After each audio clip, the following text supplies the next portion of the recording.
What if I told you that almost everything you've been told about creating an interior design portfolio is completely wrong? Like, you need projects from paid clients first. Wrong. You need some fancy, expensive website. Also wrong. That it needs to be like 20 pages long to look professional. Nope. Wrong again. These are literally the myths that keep talented people, probably like you watching this, feeling stuck.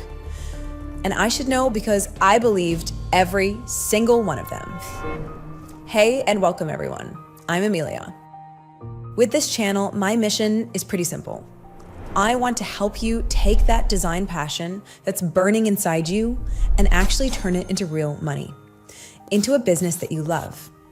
And we do that by basically flipping things up on what the traditional design world tells you to do. Now look, I've created and sent hundreds of portfolios over the years, and I probably reviewed like 10 times more from aspiring designers who ask for my feedback. So when I tell you that most portfolio advice is keeping you stuck, I'm not just guessing here. I've seen the patterns. There's a lot of good advice out there about portfolios. Things like, thinking about how your projects will look printed out, explaining your design philosophy, which is good, okay, fine. That's truly great advice if your goal is to create a beautiful document. But let's be honest, for most people who follow that advice, this beautiful document is right now sitting in a drawer somewhere. But I guess you're not here to make a pretty document, right? Maybe you want to know how to set a portfolio that actually gets clients, actual paying clients. If that's your goal, which I'm guessing it is, then you're in the right place to think bigger than just creating a pretty document. I remember when I was still trapped at my accounting job. God, I was literally haunted by Excel sheets. I would try to design rooms in my head during lunch breaks, but I couldn't dare make any more moves because I thought that I needed this perfect portfolio before I could even start. What I mean is, I was waiting for permission that was never going to come. But here's the thing, I had to learn the hard way. And this might sound backwards, but your portfolio, it's not a scrapbook of your past. It's actually a business plan for your future. It's a sales tool. And today, we're going to build you a sales tool that actually works. Okay, so the first thing literally everyone tells you to put in your portfolio is a design philosophy. And I'm going to tell you to scrap that entirely if your goal with your portfolio is to get clients. Here's why. Philosophies are super academic. They're all about you, and honestly, they're kind of vague. Like, what does that even mean to a potential client? Your potential client doesn't care about your philosophy. I know that sounds harsh, but it's true. They don't care about your credentials either. They care about one thing: what you can actually do for them. That's it. So instead, and this is where it gets interesting, you're going to write what I call a client promise statement. Now, this is just a simple, powerful sentence that says exactly who you help and what transformation you're going to give them. So for example, instead of saying something like, my philosophy is to blend beauty and function, which is okay, but what does it actually mean? Your promise statement would be something like, I help busy young families turn their chaotic living rooms into organized, beautiful, and durable spaces. See the difference? One is just a thought. The other is a specific result that someone can picture in their head. Let me give you a few more examples because this is really important. Instead of, I believe in timeless elegance, try, I help empty nesters downsize without losing the sophisticated style they've built over decades. Or instead of, my design philosophy centers on sustainable living, say, I help eco-conscious millennials create Instagram-worthy spaces using only thrifted and vintage finds. Here's another one. Instead of, I create spaces that reflect your personality, try, I help work-from-home entrepreneurs design productive home offices that actually make them want to work. You know what's crazy? When I first started doing this with my own portfolio, everything changed. because suddenly I wasn't trying to appeal to everyone. I was speaking directly to one specific person with one specific problem. And here's the thing, once you had that promise statement, your entire portfolio should be built to back that one specific promise up. Every single project should prove that you can deliver on what you just said. Which brings me to how we're actually going to build this thing. So now that you have your promise statement figured out, here's what I eventually learned, and this was honestly a huge light bulb moment for me. Your portfolio is not a resume of your past jobs. Your portfolio is a showcase of your skill.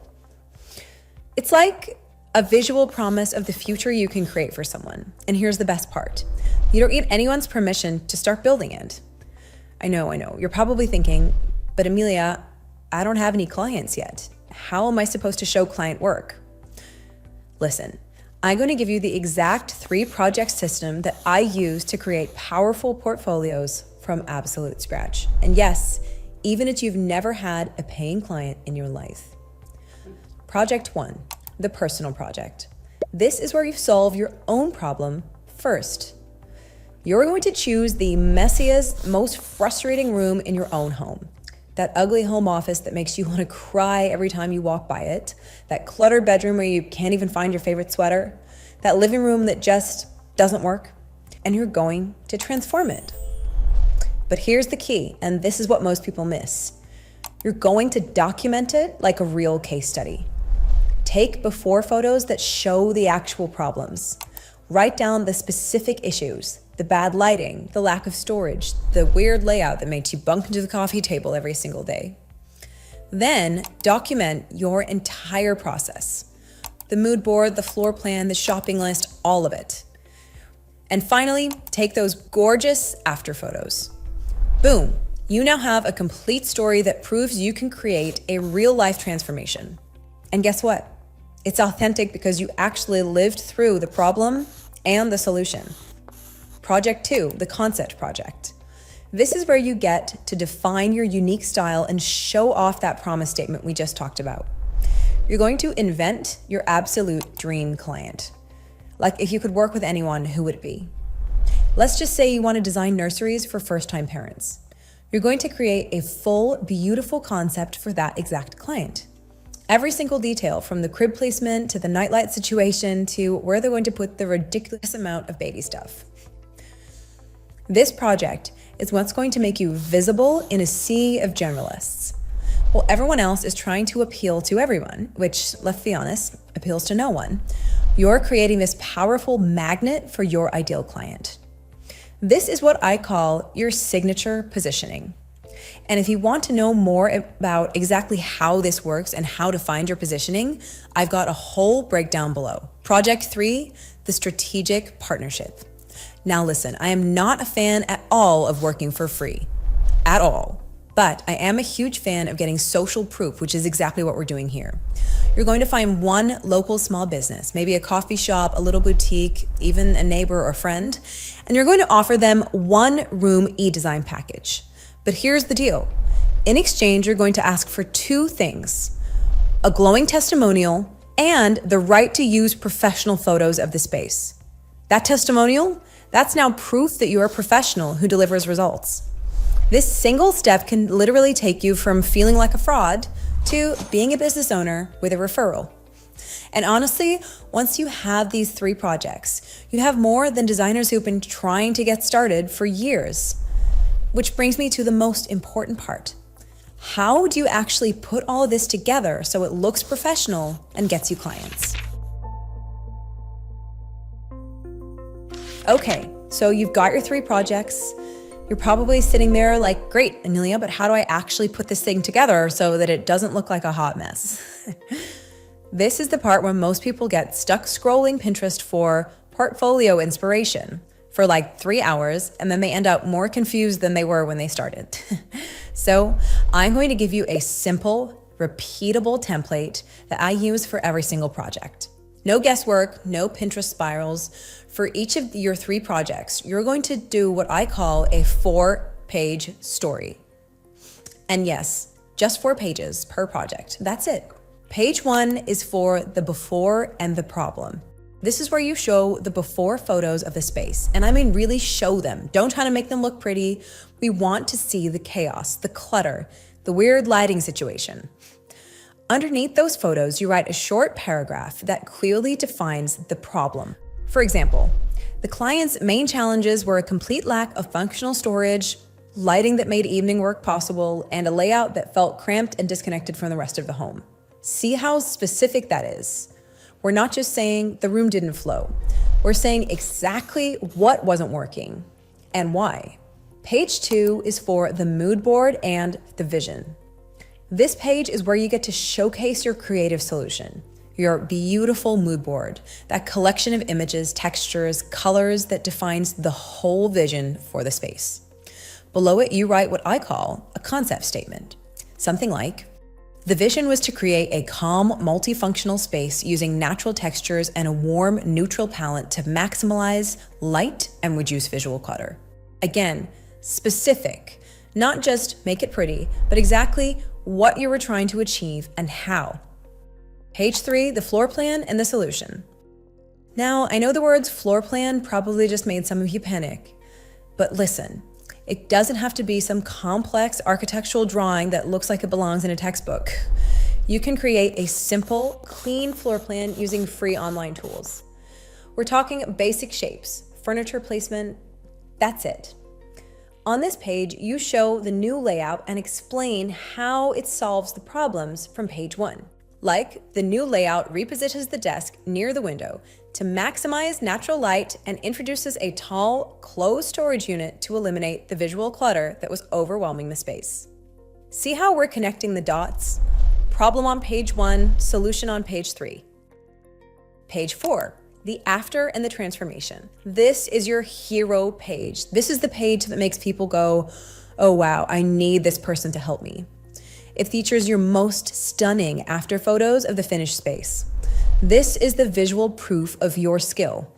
And if you have it, this is where you put that glowing client testimonial. This page shows the final beautiful transformation. It's like the big reveal moment. Now, how do you physically put this together? It's fairly straightforward. Go to canva.com, it's free. Search for portfolio or presentation templates and choose something clean and minimal. Remember, your work is the hero here, not the fancy graphics. You create these 4 pages for your first project. Then you literally just duplicate that layout for your second and third projects. Add your client promise statement at the beginning, a simple contact me page at the end. Download it as a PDF, and you're done.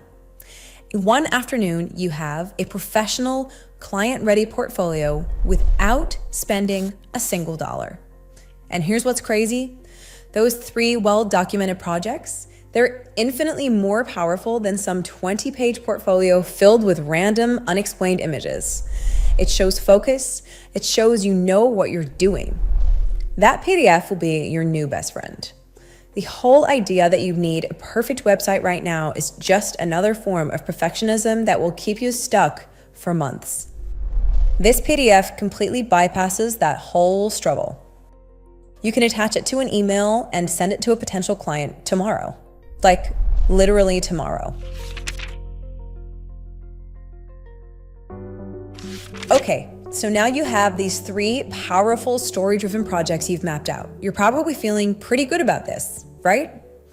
But here's where most people mess it up. You've probably heard advice that your portfolio should be this work in progress that you update every few months, constantly tweaking and perfecting. And while, yeah, it should evolve over time, I'm telling you that this advice can become a trap too. It becomes this excuse for waiting, for never feeling ready enough. Listen, I need to tell you something that might sound harsh, but it's the truth if you're really serious about this. Your goal is to get version 1.0 done this week. Not next month, not when you have more time, this week. You know why? Because your best projects and your real learning, the stuff that actually matters, that's going to come from working with actual clients and getting paid for your skills. Don't let this quest for perfection stop you from getting your first real money. Because here's what I learned the hard way. Permission is overrated. You're waiting for someone to tell you that you're ready, and that person doesn't exist. And this brings me to the second thing that's probably going to sound crazy. You do not need a website. I know everyone says you need a website. After all, how are you supposed to look professional without a website? But here's the thing. Building a website is where passion goes to die from perfectionism. I've seen it happen so many times. You'll waste weeks, maybe months, picking fonts and colors, trying to figure out how to make the contact form work. Meanwhile, someone else with a simple PDF is out there getting clients. Instead, you're going to do what I just showed you. Open with that free Canva account, create a simple, beautiful 10-page PDF.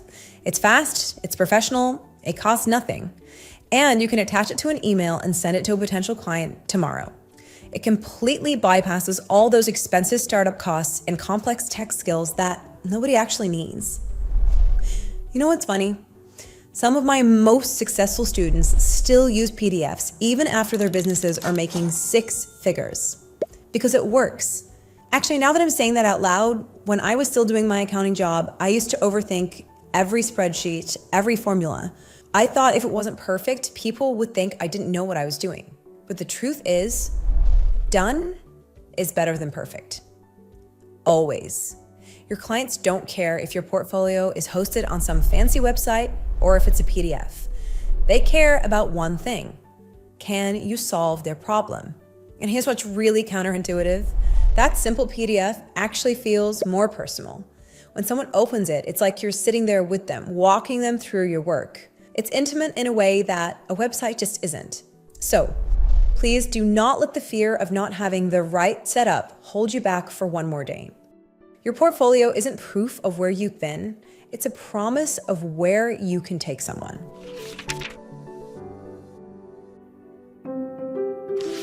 Do you see what we just built here? This isn't just some pretty collection of pictures. This is a strategic business asset that's designed to attract a specific person and prove that you can solve their problem. This is literally how people without fancy degrees or industry connections build real interior design businesses. It's how I went from staring at Excel sheets all day, feeling like my soul was slowly dying, to running a business that I actually love waking up for. This portfolio, it's your first essential system, and it's the foundation for everything else. But here's the thing. Once you have this portfolio in your hands, you're probably going to be like, okay, Amelia, this is great, but now what? How do I actually get this in front of people who want to hire me? And that's exactly what I want to talk about next, because having a killer portfolio is step one, but getting it in front of a predictable stream of your ideal clients, that's where the real magic happens. That's how you go from having a portfolio sitting on your computer to actually having people reach out to you saying, I need help with my space. When can we start? So, if you want to know exactly how to land your first interior design client, like the step-by-step process I use to go from I have a portfolio to I have a signed contract and a deposit in my bank account, then you need to watch this video appearing on your screen right now. I break down the entire client attraction system, including the biggest mistake that most new designers make when trying to find clients, and the one strategy that's working better than anything else is right now. But first, I want you to tell me in the comments, which room in your home are you going to tackle for your personal project? I genuinely want to hear about it because I love seeing people take action on this stuff. And if this video helped you realize that you don't need permission to start building your design business, hit that subscribe button. I'm going to keep breaking down everything that I've learned about turning passion for design into an actual profit without going through all the traditional gatekeeping nonsense. Thanks for hanging out with me today. I'm Amelia, and I'll see you in the next one.